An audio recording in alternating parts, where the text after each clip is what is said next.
So ನಾ ಅಡುಗೆ ಮಾಡಕತ್ತಿದ್ದ ನೋಡಕತ್ತೀರಲ್ಲ, ಹಂಗೆ ಬೆಂಗ್ಳೂರಿಗೆ ಹೋಗೋಕ್ಕಿಂತ ಮೊದಲೇಗೂ ನಾ ಹಿಂಗೆ ಈ ಅಜ್ಜಿ ಜೋಡಿ ಕೆಲ್ಸಕ್ಕೆ ಹೋಗಿದ್ದೆ. ಅವಾಗೂ ಒಂದಿಷ್ಟು ವ್ಲಾಗ್ ಶೇರ್ ಮಾಡ್ಕೊಂಡಿದ್ದೆ. ಸೊ ಈಗ ಬೆಂಗಳೂರಿಂತ ಬಂದನು ಮತ್ತು ಇದು ಒಂದು ದಿನದಷ್ಟೇ ದೇವ್ರ ಸೇವಾ ಅಂತ ಅಂದ್ಕೊಂಡು ಇಲ್ಲಿ ಈ ಅಜ್ಜಿ ಜೋಡಿ ನಾ ಅಡುಗೆ ಮಾಡಕ್ಕೆ ಬರ್ತೇನೆ ಒಂದು ದೇವಸ್ಥಾನದಾಗ. ಸೊ ಇಲ್ಲಿ ಅಂಕಲ್ ಅಜ್ಜಿ ಏನೋ ಅನ್ನಕತ್ತಿದ್ರೆ, ಸೊ ಅದ್ರ ಸಂಬಂಧ ಈ ವಿಡಿಯೋಕ್ಕೆ ನಾನು ನನ್ನ ಧ್ವನಿ ಕೊಡಕತ್ತೀನಿ. ಇಲ್ಲಪ್ಪ ಅಂದರೆ ಆ್ಯಸ್ ಇಟ್ ಇಸ್ ಹಂಗೆ ಆಗ್ತಾನೆ. ಬಿಕಾಸ್ ಅದು ಅವತ್ತು ಏನಾಗಿತ್ತು ಆ್ಯಕ್ಚುಲಿ ಅಂತಂತೇಳಿ ಇರಲಿ ಹಂಗೆ ಒಂದು ಸೇವ್ ಆಗಿ ಅಂತೇಳಿ ಹಂಗೆ ಹಾಕಿರ್ತಾನೆ. ಸೊ ಮುಂದೆ ಏನಾಯ್ತಂತೇಳಿ ನೋಡ್ಕೊತ ಹೋಗ್ರಿ. ಎಲ್ಲರಿಗೂ ನಮಸ್ಕಾರ, welcome back to my YouTube channel. This is your Vishwa from Dharwad ಲೋಕ್ಸಸ್. ಬರ್ರಿ ದಿನ ಸ್ಟಾರ್ಟ್ ಮಾಡೋಣ ಅಂತ ಭಾಳ ದಿನ ಆದ್ಮೇಲೆ ಈ ವ್ಲಾಗ್ ಸ್ಟಾರ್ಟ್ ಮಾಡೇನಿ. ನಾನು ಮೊದಲೇಕ ಈಗ ಸದ್ಯಕ್ಕೆ ಇದ್ದಿದ್ದೆಲ್ಪ ಅಂದರೆ ನಾನು ಬೆಂಗ್ಳೂರು ಬಿಟ್ಟು ಬಂದೇನೆ ರೀ. ಬೆಂಗಳೂರಾಗ ಒಂದು 13 ತಿಂಗಳಿದ್ದೆ. ಬೆಂಗಳೂರಿಂದ ಈಗ ಮತ್ತೆ ಹೊಳ್ಳಿ ವಾಪಸ್ ಬಂದೈತಿ ಧಾರವಾಡಕ್ಕೆ. ನಾನು ಮೊದಲಿಗೆ ಇಲ್ಲೇ ಇದ್ದೆ, ಒಂದು 14-15 ತಿಂಗಳಿದ್ದೆ ಇಲ್ಲೇ. ಸೊ ವಾಪಸ್ ಇಲ್ಲಿಗೆ ಬಂದೈತಿ. ನಾ ಇಲ್ಲೇ ಪ್ರತಿ ಹುಣ್ಣಿಮೆಗೆ ಇಲ್ಲೇ ಸತ್ಯನಾರಾಯಣ ಪೂಜೆ ಮಾಡ್ತಿದ್ರೆ. ಆ ಪೂಜೆಗೆ ನಾನು ಪುಟ್ಟಮ್ಮನ ಜೋಡಿ ಅಡುಗೆ ಮಾಡಕ್ಕೆ ಬರ್ತಿದ್ದೆ. ಪುಟ್ಟಮ್ಮ ಯಾರು, ನಾ ಇಲ್ಲಿ ಏನು ಮಾಡ್ತಿದ್ದೆ ಅಂತೇಳಿ ನಂದು ಫಸ್ಟ್ನೇಕಿನ ವ್ಲಾಗ್ ನೋಡಿದ್ರೆ ನಿಮ್ಗೆ ಅರ್ಥ ಆಗಿ ಆಕತಿ. ನಾನು ಫಸ್ಟ್ನೇಕಿಲ್ಲೇ ಕುಕ್ಕಾಗಿ ಕೆಲಸ ಮಾಡ್ತಿದ್ದೆ, ಇಲ್ಲಿ ನಾನು ಬಾಡಿಗೆ ಸಹಾಯಕ್ಕಾಗಿ ಕೆಲಸ ಮಾಡ್ತಿದ್ದೆ. ಸೊ ಇವತ್ತು ಅಡುಗೆ ಮಾಡೀವಿ, ಇವತ್ತು ಪೂಜೆಗೆ ಅಂತೇಳಿ ಏನೇನು ಅಡುಗೆ ಮಾಡೀವಿ ಏನೇನಿಲ್ಲ ಅಂತಂದ್ರೆ ತೋರಿಸ್ತಾನಂತ ಬರ್ರಿ. ಒಂದು ಇದ್ರ ಹಣ್ಣು ಇತ್ತಂತ ಅಮ್ಮ ತೊಗೊಂಬಂದಾಳ. ಇದಕ್ಕೆ ಹಣ್ಣು ಅಂತಾರಲ್ಲ, ಇದು ಹಲಸಿನ ಹಣ್ಣು ಕೊರ್ಯಾಕೆ ಇದನ್ನು ತೊಗೊಂಬಂದಾರ ಅಂಕಲ್ ಕರ್ಗಸ್. ಸೊ ಇಲ್ಲಿ ಅನ್ನ ರೆಡಿ ಆಗೈತಿ, ಇಲ್ಲೇ ಅನ್ನ ರೆಡಿ ಆಗೈತಿ, ಇದಿಲ್ಲ ಸಾಂಬಾರು ರೆಡಿ ಆಗೈತಿ. ಇದನ್ನು ಜಸ್ಟ್ ಪೂಜೆ ಮಾಡಿದೆ. ಇದು ಸಾಂಬಾರು, ಇದು ಬದ್ನಿಕಾಯಿ ಪಲ್ಯ, ಇದು ಬದ್ನಿಕಾಯಿ ಪಲ್ಯ. ಇದ್ರ ಜೋಡಿ ಇಲ್ಲೈತೆ ನೋಡ್ರಿ ಬುಂದೆ.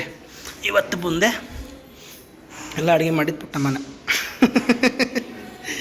ಸೊ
ಅಜ್ಜ ಏನಿಲ್ಲ.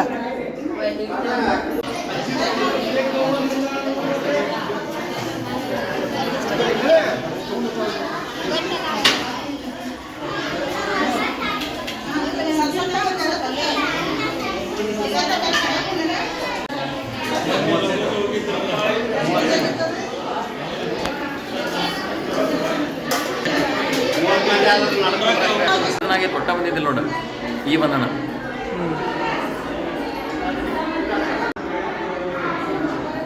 So this is my room. So ನಾ ಮೊದಲೇ ಇದೇ ರೂಮ್ನಾಗಿದ್ದೆ ರೀ ಇದು ಭಾಳ ಚಿಕ್ಕ ರೂಮ್. ಈ ಸ್ಮಾಲ್ ರೂಮ್ ಒಳಗೆ ಇದ್ದೆ. ನೋಡ್ಬೋದು ನೀವು ಹೆಂಗದ ಅಂತಂತಂತೇಳಿ ಈ ರೀತಿ ಅದ. ಇಲ್ಲೆಲ್ಲ ಪುಸ್ತಕಗಳು ಒಂದಿಷ್ಟು ಬುಕ್ಸ್ ಇದ್ದವು. ಆ ಬುಕ್ಸ್ಗಳೆಲ್ಲ ಇಟ್ಟೋಗಿದ್ದೆ ಈ ರೀತಿ ಎಲ್ಲ. ಇಲ್ಲೇ ಗಾಡಿಗೆ ಇವನ್ನೆಲ್ಲ ಗಾಡಿಗೆ ಅಂಟಿಸಿದ್ದೆ. ಸ್ಟಡಿ ಸಂಬಂಧ ಸ್ಟಡಿ ಮೆಟೀರಿಯಲ್ಸ್ ಅಂತೇನೋ ಅಂಟಿಸಿದ್ದೆ. ಇಲ್ಲಿ ಏನೇನೇನೇನೋ ಭಾಳ ಬರೆದಿದ್ದೆ. ನಾ ಇಲ್ಲೇ ಕುಂತು ಸ್ಟಡಿ ಮಾಡ್ತಿದ್ದೆ ಆಲ್ಮೋಸ್ಟ್.